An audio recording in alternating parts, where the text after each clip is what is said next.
أستغفر الله العظيم أستغفر الله العظيم أستغفر الله العظيم أستغفر الله العظيم الذي لا إله إلا الحي القيوم أستغفر الله العظيم الذي لا إله إلا القيوم لا حول ولا قوة إلا بالله العظيم لا حول ولا قوة إلا بالله العظيم لا حول ولا قوة إلا بالله العظيم. السلام عليكم ورحمة الله وبركاته. الحمد لله نحمده ونستعينه ونستهديه ونستغفره ونعوذ بالله من شرور أنفسنا ومن سيئات أعمالنا من يهد الله فلا مضل له ومن يضلل فلا هادي له. أشهد أن لا إله إلا الله وحده لا شريك له وأشهد أن محمدا عبده ورسوله. اللهم صل وسلم على سيدنا محمد الخاتم الأنبياء المرسلين وعلى آله وصحبه أجمعين. Yang saya hormati lagi kasih Tuan Pengerusi Masjid, Tuan Imam, barisan hitam kuasa, tuan-tuan, puan-puan, sahabat-sahabat, teman-teman yang dimiliki Allah sekalian. Pertama sekali kita panjat kesyukuran kepada Allah Subhanahu Wa Taala dengan sebenar syukur. Malam ini kita masih diberi kesihatan yang baik, kita masih diberi kekuatan, kita masih diberi satu ruang daripada ruang saki-baki, saki umur yang ada pada kita, dapat kita meletakkan diri kita dalam keadaan yang ditentukan oleh Allah Subhanahu Wa Taala. Kita masih diberi hidayah oleh Allah Taala, kita masih terpilih dan dipilih pun untuk kita menjadi hamba yang sebenarnya hamba kepada Allah. Buatlah yang terbaik kepada Allah Taala selaku hamba-Nya. Kita datang malam ini untuk hadir bersama, dapat berjemaah bersama, dapat beriktikaf di rumah, tak boleh beriktikaf, duduk dalam majlis ilmu. Walaupun kita nampak dia kecil, seperti yang sebut bulan lepas, kecil pada kita, tetapi di sisi Allah cukup besar nilai dia. Ganjaran yang disediakan oleh Allah Ta'ala, yang terhidang oleh Allah Ta'ala kepada kita, yang sedang kita lakukan ini, walaupun nampak dia kecil, apalah saja pergi ke masjid, duduk begini, lepas solat duduk i'tikaf di ilmu. Subhanallah Tuhan, janji Allah Ta'ala di atas perbuatan kecil pada Allah besar. Kadang-kadang kita buat benda besar pada Allah kecil, kalau langsung tidak ada nilai dan harganya. Besar sangat tukarannya adalah syurga Allah Subhanahu Wa Ta'ala. Kita meletakkan diri kita sebagai talib, orang untuk ilmu, itu sendiri dah cukup hebat. Ketika ini, waktu ini, para malaikat sudah mengembangkan sayapnya, melebarkan sayapnya, memberi rahmat dari Allah kepada orang yang sedang duduk dalam ilmu ni. Hebat Tuhan. Saya baca hadis ni lepas, disebutkan oleh baginda Rasulullah SAW, sebelum nak masuk tajuk kita malam ni, nak bagi keyakinan kepada kita, apa yang kita buat ini perintah Allah. Kita datang masjid ini perintah Allah. Kita duduk belajar ilmu ini perintah Allah. Kedudukan kita sebagai talib ini pun dah cukup hebat. Seperti mana sebut oleh baginda Rasulullah SAW dalam sebuah hadis, Mustika hadis yang pertama Nabi sebut, kun aliman au muta'alliman au mustami'an au muhibba ilaih wala khamisa patala. Hidup kita ni biarlah bermanfaat. Hidup kita biarlah terhasil. Kalau kita tanam pokok, bila perlu hasil seronok kita nak tokok tambah baja lagi. Kalau kita sebagai hamba Allah laksanakan tunai perintah Allah Ta'ala, Allah kasih. Kata Nabi, kun aliman, dalam hidup kamu ini aliman, jadi kamu orang berilmu yang boleh menyampaikan ilmu. Kalau nombor satu tak diberi Nabi tak, au muta'alliman, jadilah kamu orang yang mau datang belajar, orang yang datang menuntut. Jangan sahabat-sahabat tuan-tuan Allah. Sekarang kita tak nampak guna pakai sangat apa yang kita buat. Semua yang kita kerja ni tak nampak guna pakai sangat, tak nampak hasil dia bermanfaat pada kita sangat. Tetapi Tuhan, bila berpindah alam yang akan datang, apa yang kita buat, inilah hasil-hasil yang akan membantu kita. Al-Mu'ta'ani menjadi kamu orang mau menuntut ilmu. Baca tuan-tuan. Kalau nombor dua tak boleh, Nabi kata al-mustami'an, jadilah kamu orang tiga. Mau datang dengar, tak faham sebab satu tak apa, tapi mau kasih pada ilmu tadi. Al-muhibba ilaih, yang keempat, jadi orang kasih, orang cinta kepada ilmu. Bila dia tak dapat laksanakan tunai, hati dia terus rindu kasih. Wala khamisa, Nabi kita, jangan kamu jadi orang nombor 5. Wala khamisa, patahlah binasalah kamu.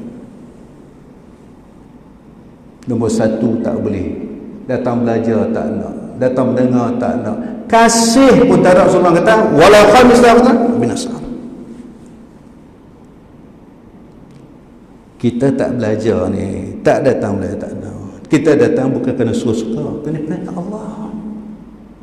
Allah tak tanya, Allah akan tanya Tuhan. Allah akan tanya ni. Kita banyak benda yang tak selesai lagi.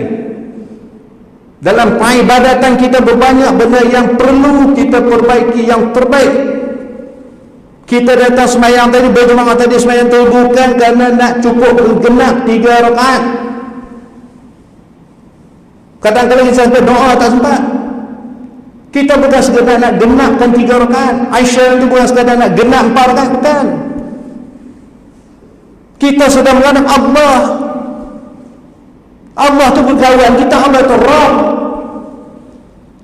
Yang nak mengurus Nabi kita ni, yang mengatur, yang pilih tuan-tuan ni Allah.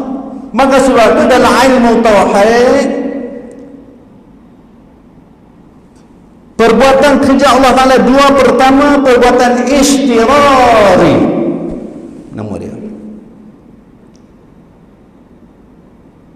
Sebab tu ilmu tauhid ini kunci anak syurga. Sahnya tauhid kita, berbetulan tauhid kita, sahlah ibadah kita. Kalau ibadah kita tidak berbetulan ilmu tauhid,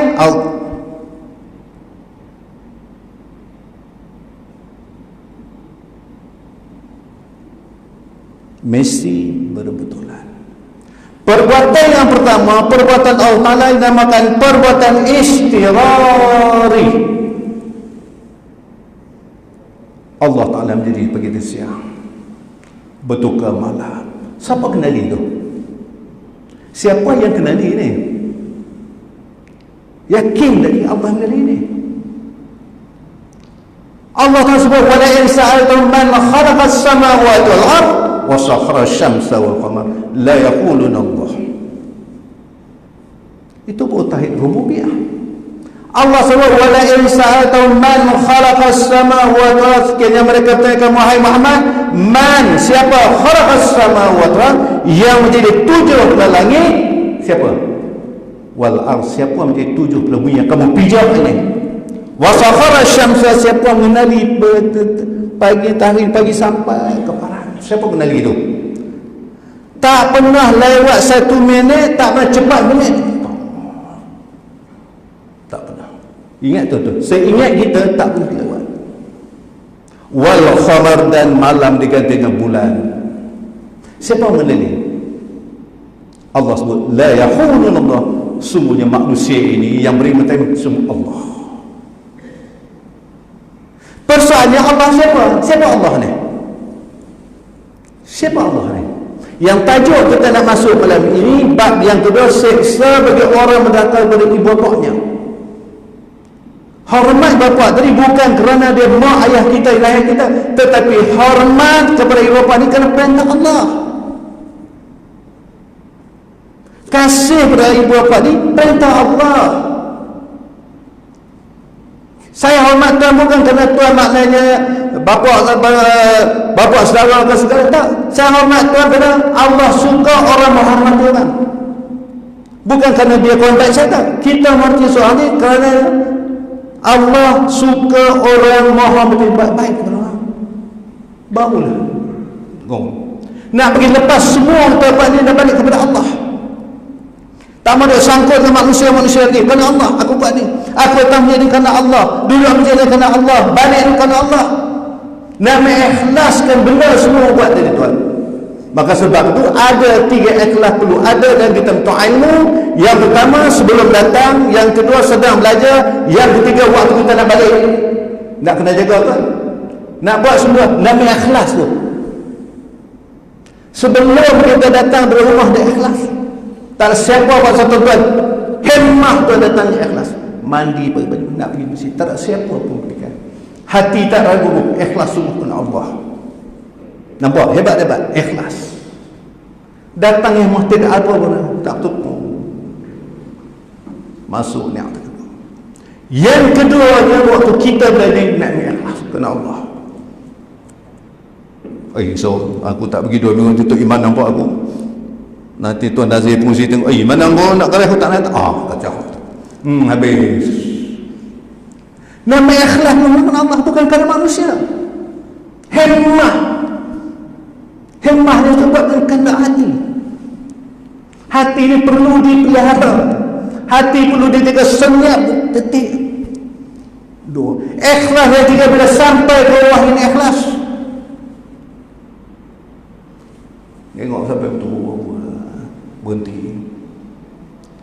Kawan semua. Kau ingat aku pergi mana? Aku pergi masjid tu, malam tu kuliah. Habis. Dia nak beritahu orang tak tanya beritahu, aku pergi masjid. Dapat ke balik ni ada kuliah mana ni? Habis. Dia nak khabar. Dapat benda nak jaga tu sebab Allahu Akbar. Saya nak cakap macam kita nak buat keluarga ni, nak didik hati. Maka sebab itu saya nak sebut benda yang kita buat ni dapat cerita itu tuan-tuan kena masa besar.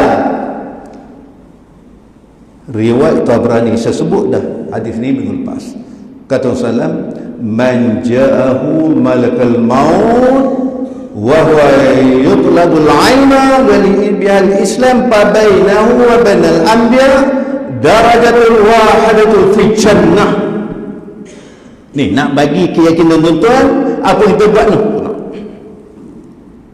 Janji Rasulullah ada sebut hadis yang sahih.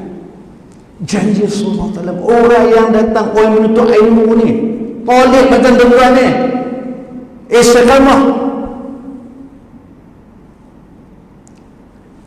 Kata Nabi man, bila mana sesiapa saja man ja'ahu malakal maut, bila seseorang datang malakal maut kepada yang apa? Malakal maut datang. Apa kerja dia? Kerja dia ambil nyawa segala yang bernyawa. Dia adalah orang yang terakhir sekali mati. Perintah siapa? Perintah Allah. Yang saya sebut tadi, yang mengaliri matahari, bulan semua tadi, siapa benda? Itu nama dia perbuatan istirari. Tuan, turun hujan sekarang, kerja Allah Ta'ala. Perbuatan istirari. Orang boleh getah menung, tuan tadi. Tak boleh getah orang menung. Orang buat sawah senyum. Sebab apa dia jadi air. Tapi kalau air dah lebih sangat pula, banjir pula. 2 bulan lepas orang bising, orang sumpah air tak ada. Satu dunia macam gah, air tak ada, air tak ada. Sekarang dah hujan tak pun senyap sepi, tak timbul lagi, air tak ada, dah tak ada. Perbuatan siapa tu? Istirari. Perbuatan yang kedua, perbuatan ikhtiyari. Siapa buat macam ini? Yang menjadi ikhtiar, dia membuat ikhtiar. Nampak siapa pun ni, lampu tu buka, punya tu ni, tuan-tuan saja jadi kan? Dia bukan jadi semula jadi, ada orang yang ngurus ni. Yang pilih jadi cuma siapa pilih ni? Siapa beri hidayah kepada tuan-tuan ni? Bukan Allah kan? Nama dia perbuatan ikhtiyari. Kita buat semua usaha berdetek ikhtiyar yang menentukan Allah. Nampak tuan tanam pokok pisang, perbuatan tuan yang tanam, tuan berbaja, dia keluar pisang tu masa mana? Jantung pisang keluar masa mana? Biasa dia tua, siapa benda dia? Ia keluar jantung masa mana? Jam berapa? Tuan berita tengok, tahu-tahu tengok dah tua dah. Sebelum nak kena tebang, dia tumbuh anak dia dulu. Pokok pisang dia tak nak kata, hai anak, kau yang tumbuh. Dia ada keluar buah tu kena pancung lagi. Buah ambil kena pancung lagi. Tak. Hai anak, kau keluar, ganti aku pula. Bersilih ganti, nampak tuan? Siapa punya kerja ni? Menentukan ikhtiyari, perbuatan Allah. Jadi nak faham kita, semua buat kerja ni Allah yang menentukan. Wa makaru wa makallahu wal makirin. Kamu merancang yang untuk Allah. Tuan boleh datang dulu kerana Allah pilih. Tuan dipilih untuk mentadbir, menguruskan masjid ni. Berapa ramai anak Quraisy kita, siapa ngurus ni? Hari Jumaat siap. Kamu masuk masjid ni. Siapa ngurus tu? Allah pilih kan? Ramai orang nak kata tu, tapi siapa pilih? Allah pilih. Kita tak siapa. Bukan ada gaji pun. Ini yang ngurus ni Allah. Ikhtiyari. Maka sebab itu, nak faham agama, kena faham akidah. Kalau akidah kita tak faham, ilmu usul kita tak faham, tuan, dia akan bersangkut rata.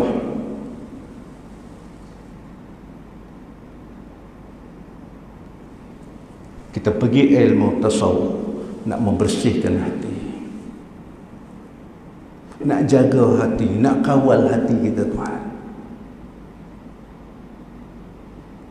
Kita buat amal ibadah bukan nak sahkan bila rakaat sebut awal tadi, akan tetapi apa yang dah biar ada kualiti amal dah buat, harap diterima Allah. Kita nak Allah terima amal ibadah kita. Bukan sekadar kita juga sah batal, nak pasti lepas sah batal, nak pasti mengharap Allah terima amal ibadah kita. Kalau Tuhan tak terima ibadah kita, reject dan habis. Sini kita tak nampak dia rejectnya, tetapi keputusannya masuk 4 kali 6, tahulah reject tak reject kan. Sebab tu kita nak kena jaga. Jangan ingat, aku tak mengaji, datang belajar pun aku semayang. Bukan. Saya dah sebut minggu lepas, kita ni ibaratnya sebuah kapal. Kapal ni kena pasti kita nak berlayar jauh, tuan. Pastikan kapal yang kita sedang duduk ni dia tak bocor. Sebab lautan samudra di dalam ombak kuat. Yang kita nak tuju, nak pergi ambil mutiara dalam lautan yang dalam. Kalau kapal kita tak jaga baik, dia bocor tenggelam kali kita. Berlayarlah sejauh mana kita nak, tapi kapal jangan bocor. Dunia kecil lah, carilah, kumpullah sebanyak mana sekalipun, tak mana. Tetapi jangan sampai letak hati kita sampai dia penghalang kita kepada tunduk sujud kepada Allah Subhanahu Wa Taala. Kapal ini ibarat syariat. Kalau syariat tak sebenar, makna tak selamat. Nak kena sebenar syariat.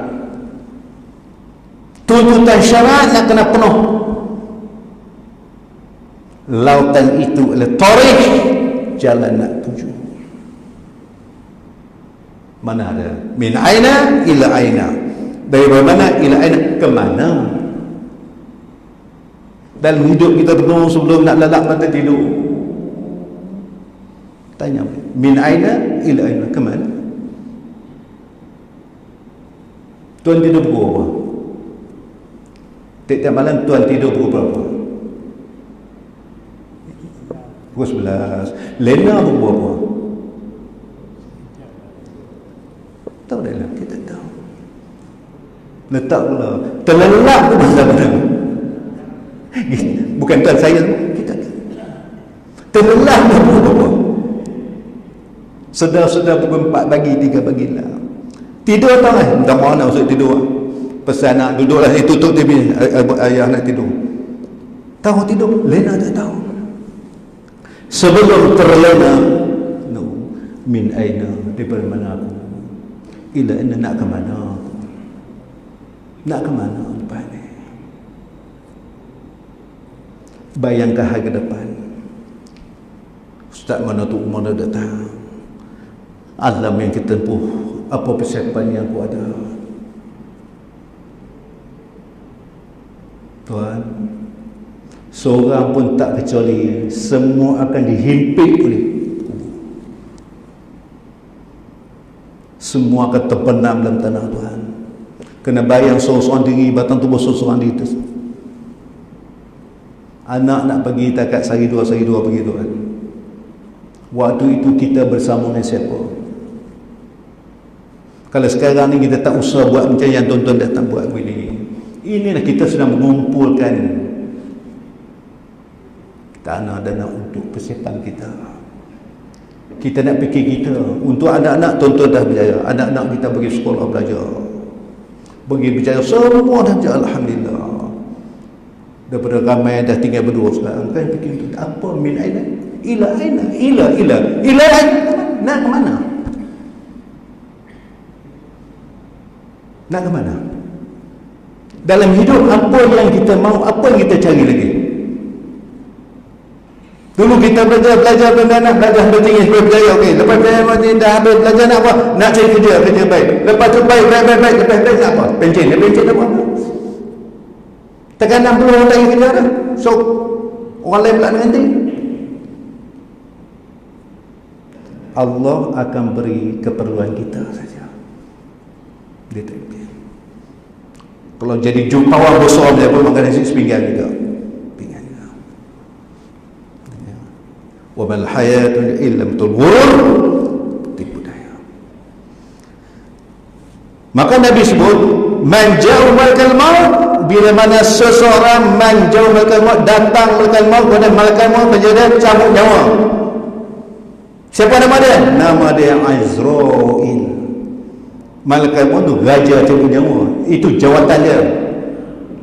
Nama dia Azrail. Macam kita muazzin, tukang azan. Kita panggil Bilal. Bilal bin Rabah ni muazzin, tukang azan Rasulullah. Nama dia Bilal. Bilal bin Rabah, nama dia Bilal bin Rabah. Jawatan dia muazzin. Sampai kita batal Bilal. Wah, tu nama dia pun nama Bilal. Tak apalah Bilal tu tukang azan, mana muazzin tu kan. Dia Bilal. Jawatannya malaikat maut cabut nyawa. Maka sebab itu, kenapa Allah bagi jawatan cabut nyawa kepada Azrail? Ketika Allah Ta'ala nak menjadikan Adam dan Adim memang campuran tanah hitam tu Adim. Allah perintah malaikat turun, Jibril turun ambil tanah nak jadi Adam. Jibril pegang saja tanah tahir. Jangan ambil, aku tak sanggup dia manusia ni. Aku tak sanggup dia manusia ni. Manusia ni akan banyak berlaku pertumpahan darah. Aku tak sanggup dia manusia ni. Lepas balik. Turun malaikat satu. Panjang dia dalam tafsir dia kata. Turun malaikat yang semua tak sanggup nak ambil rayuan tanah ni. Turun Azrail saja. Aku nak tunaikan amanah Allah, perintah aku ambil kau untuk di tanah. Dia tak boleh rayuan tu dia ambil. Maka sebab itulah kementerian cabut nyawa ni dia bagi kepada Azrail. Dia ambil. Seminit pun tak kurang, seminit pun tak awal. Maka mau datang ambil nyawa ni, wa huwa yutlubul ilma, sedangkan orang yang nak ambil nyawa ni, dia pergi nak ambil nyawa orang ni, orang manusia yang nyawa dia nak ambil ni, wa huwa yutlubul, dia adalah penuntut ilmu. Dia ahli jemaah yang datang berjemaah, yang datang untuk ilmu. Malam Ustaz ni, dia adalah penuntut. Untuk apa? Islam. Dia untuk nak binakan, dia nak bangunkan, nak dirikan, nak laksanakan perintah Allah, bangun diri. Nabi kata pabainahu, kedua orang ini, wa bainal anbiya, dan para anbiya, darajatul wahadatul fil jannah. Nabi sebut kedudukan orang yang makan mau ambil nyawa tadi, orang ni dia adalah talib, orang tu ilmu. Nabi kata dia tu ilmu tak, bukan tu apa, dia tu ilmu, dia nak memastikan, dia nak laksanakan perintah Allah. Babainahu wa bainal anbiya, kedudukan orang dengan para anbiya, darajatul wahidul jannah, di syurga darjat yang satu, 5 star apa yang maknanya, dan sama para anbiya. Allahu Akbar. Janji tuan nampak kecil, tuan datang duduk sila kursi empuk, tak nak duduk. Nampak kecil, si Allah besar sangat ni. Darjah satu. Tak hebatkan kita tuan pilih? Kalau kita di tetamu agung ke, hebat tak hebat? Kita sebenarnya kita menghadap Allah tak hebat. So saya jangan kalut. Dia kalut nak habis lah rekat, kerana berdoa pun tak sempat. Saya ada ceramah hari ini di Kem Sirajuddin, rumah orang panggil. Ceramah tentera punya. Ceramah Maulana Rasul panggil itu imam. Saya cuma cuba, tak ketawa, seorang tak senyum. Dia punya pegawai perintah sebelah saya, tak senyum.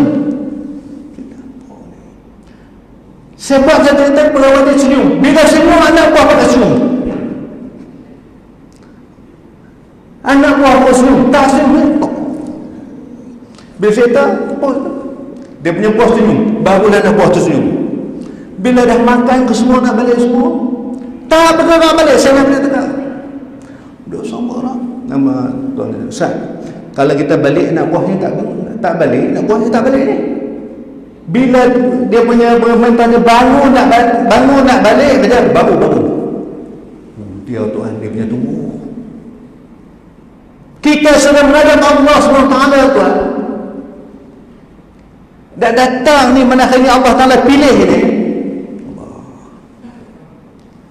Inilah peluang, inilah kita nak gunakan, nak mententeramkan pemikiran kita, mententeramkan hati kita, nak fokus benar-benarnya Allah, dari kebesaran Allah SWT. Maka darjatnya tadi darjat yang satu. Baik, barulah kita masuk sambungan pengajian kita. Kita belajar bab dulu, seksa orang dengan sembahyang. Itu amalan kita dengan Allah. Ini Islam.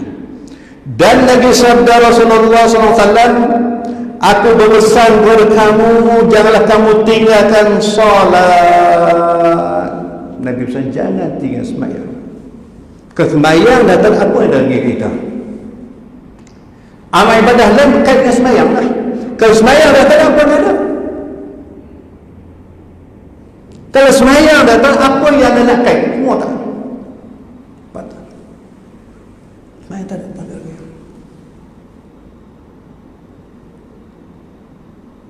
Apa yang menjadi teman karib baik kita?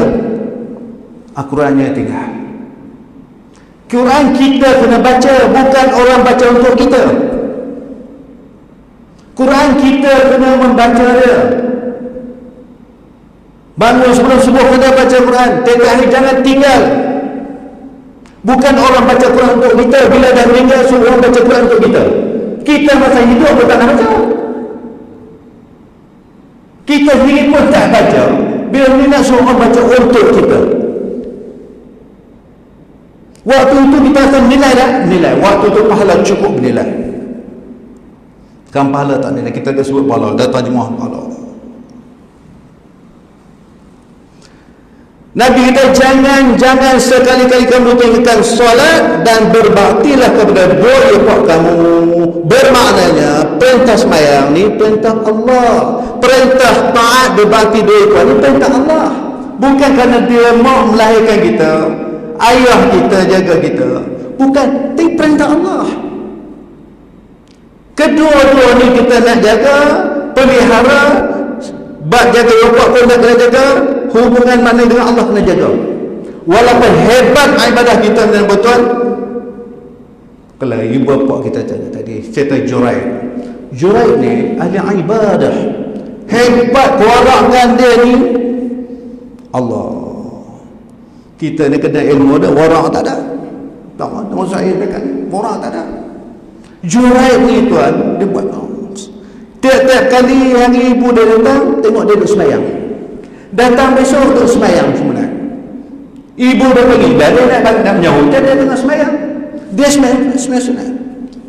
Lama ibu dia tiap kali datang tak dapat jumpa. Jumpa lah tapi dia tengah solat. Panggil nak menyahut tak menyahut. Lama ibu dia pun satu hari timbul perasaan. Biarlah Juraid ni diuji oleh seorang perempuan jahat pelacur. Ibu dia balik kesal, kecewa kerana tiap kali datang nak jumpa dia tengah sembahyang. Dia hebat benda dia. Jadi satu hari perempuan yang jahat ini datang cuba membunuhkan Juraid. Logik pun tak ada. Datang dia tengah solat juga macam mau dia. Datang kali dia langsung dia tak kisah.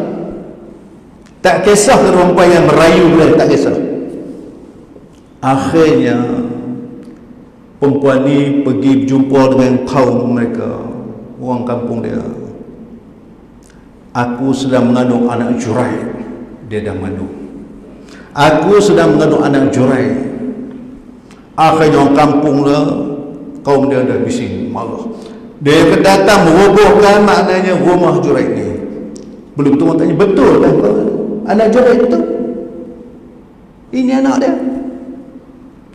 Bila dah rumput rumah semua kan, kemudian Juraid kata, mana anak saya bawa?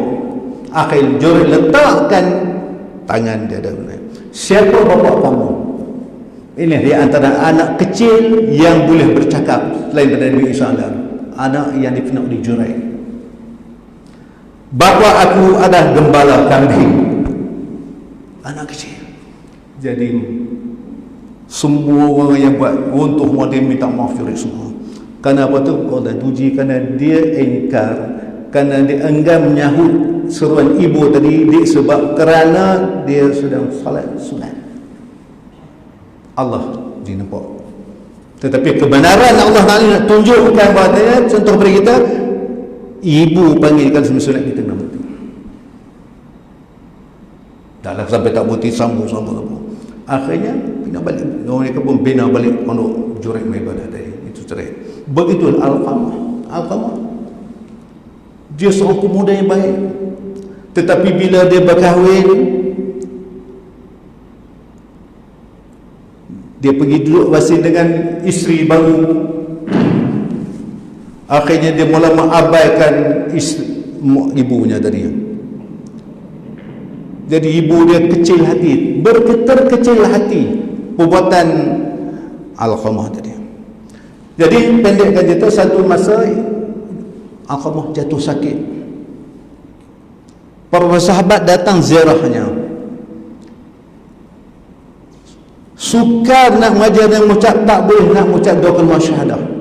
Jadi para sahabat pergi jumpa dengan Rasulullah. Ya Rasulullah, Alqamah sedang dalam keadaan nazak, tapi dia nak mengucap, tak boleh syahadah.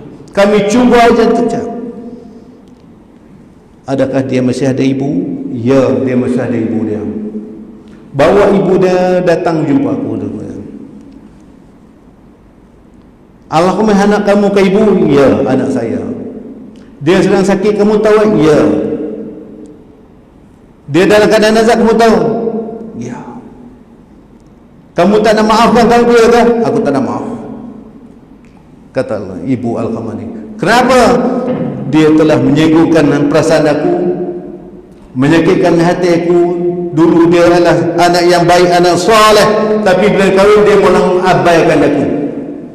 Kalau kamu tidak memaafkan dia, kata Rasulullah, perintah pasal kumpulkan kayu api, kita bakar saja Alqamah ni. Dan mengucap syahadah pun dah tak boleh semua. Akhirnya ibu dia menangis, ya Rasulullah, aku ampunkan anakku, aku maafkan segala kesilapan tadi, aku maafkan. Rasulullah perintah para sahabat, begini belum sampai dengan Alqamah, asyhadu an la ilaha illallah wa asyhadu anna Muhammad Rasulullah. Itu. Jadi kita kena faham, taat, menghormati ibu bapa ni perintah Allah. Sama lah suami isteri, taat pada suami dia bukan kerana dia betul laki aku, tapi perintah Allah. Taat kepada suami ni perintah Allah, bukan kerana sebab kita kahwin dengan dia. Perintah Allah. Perintah Allah Ta'ala ni bukan kata semayang puasa saja tak. Sebab tu dalam Al-Quran ni dalam 6666 ayat ini, bab haram halal ada 500 ayat je. Tak banyak. Bab haram halal ni ada 500 ayat je. Tak banyak. 1000 ayat nama ayat amar, 1000 ayat nama ayat nahi, 1000 ayat nama ayat wa'ad, 1000 ayat lagi nama wa'id, 1000 ayat lagi ialah contoh tamsil,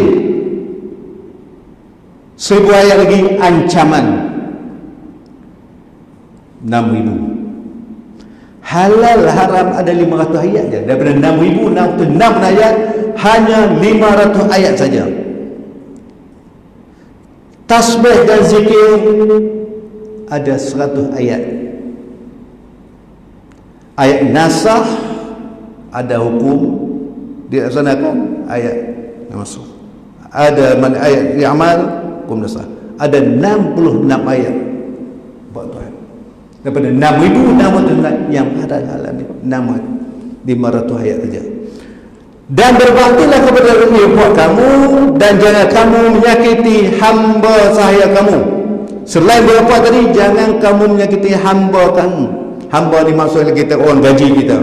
Dengan apa yang tak mampu, dia tak mampu nak masak, kita nak naik. Jangan kamu dengan sebab itu kamu